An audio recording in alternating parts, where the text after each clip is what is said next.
I saw Rizal die.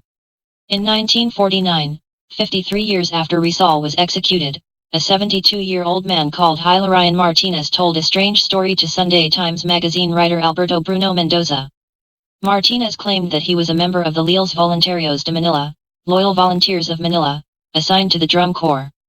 Then a 20-year-old, he and his fellow Drum Corps members accompanied Rizal from the time he left Fort Santiago until Bagumbayan, the site of his execution. He had an intimate view of the event. Here is his story.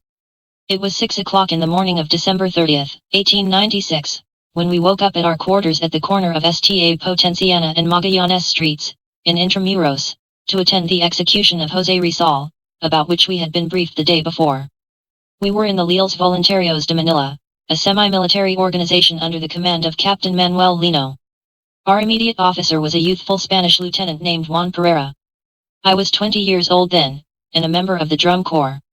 We marched out of Intramuros through the Puerta Real, or where Nozalita, now General Luna, street out through the walls on the south, clad in our Canamo uniforms and with our cajas vivas strapped around our waists. We proceeded to what is now Padre Burgos Street, under an overcast sky and a biting December morn. Bagumbayan is not the Luneta now. The waters of Manila Bay still reached the other side of Malecon Drive, now Bonifacio Drive, where the new Luneta is located. The Luneta of those days was as far back as the site of the old Bagumbayan police station, near which lush bamboo thickets grew. As we rounded the corner of P. Burgos and General Luna streets, we got a glimpse of the Cuadro, a square formation of about 10 companies of Filipino and Spanish soldiers. The former occupied the inner portion of the quadrangle, while the latter were at the rear. This formation was strategic because the Filipino soldiers' position within the Cuadro signified that the Spanish authorities wanted Rizal to die in the hands of the Filipino soldiers. If the latter disobeyed the command to fire upon Rizal, the Spanish soldiers positioned at the rear would fire upon them. There were civilian spectators, too. The side of the Cuadro near the bay was open. As we approached the quadrangle, we saw some Spanish military officers earnestly talking in low voices. Rizal was nowhere to be seen yet. Not having had a glimpse of the man before, I began to wonder what he looked like. I remembered how my mother told me Rizal was so learned. Nobody could poison him as he always carried with him his own spoon and fork with which he could detect whether his food was poisoned or not. I heard, too, of his fighting for our Filipino cause aside from legends that were beginning to be woven around him. Soon the small crowd heard the muffled sound of our approaching vivas draped with black cloth during execution ceremonies. A slight commotion broke out at the right end of the Cuadro near the bay as some soldiers with fixed bayonets entered, followed by a man in black, his arms tied at the elbows from the back, on his head a derby hat or caistera, on his sides, a Spanish officer and a Jesuit priest. When I saw the man, I knew he was Rizal. A group of Spanish officers who were standing nearby opened into a semicircular formation or media luna. Then a Spaniard, we would learn later he was Lieutenant Luis Andrade, one of Rizal's popular Spanish defenders and sympathizers, affectionately shook the latter's hand. When Rizal was near the center of the quadrangle, the Mayor de la Plaza, a colonel, announced at the bandillo, en el nombre del rey, el que se levant la voz a favor del río será ejecutado. In the name of the king, he who raises his voice in favor of the criminal will be executed. A deep silence enshrouded the whole assembly. We in the Drum Corps were about 7 paces behind Rizal, who then faced the bay.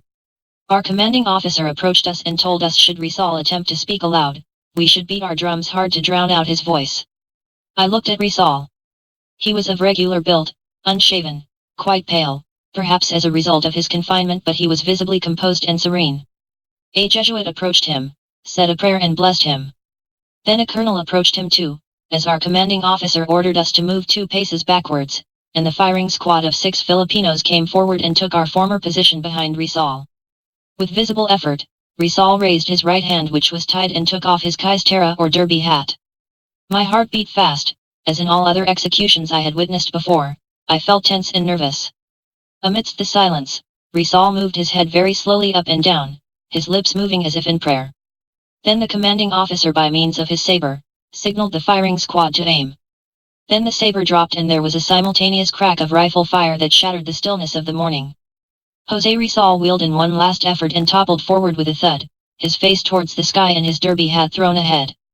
He had fallen in the direction of the bay. Many of the Rio's condemned criminals had been caused to kneel and be hoodwinked before they were shot on the head. But Rizal was spared that humiliation. Suddenly, as if from nowhere, a small dog appeared and ran in circles around Rizal's fallen body, barking and whimpering. This incident would much later be the subject of our talk in our quarters. Some of my comrades were quick to conclude that it was a premonition of a coming misfortune. Then the Capitan Militar de la Sanidad, medical officer, stepped forward, knelt before the fallen man, and felt his pulse. Looking up, he beckoned to a member of the firing squad to come forward and give the final tiro de gracia, another shot done at close range. I thought I saw a faint haze rise from Rizal's coat, but it might be a wisp of the morning mist. Seeing the body before me, I felt weak.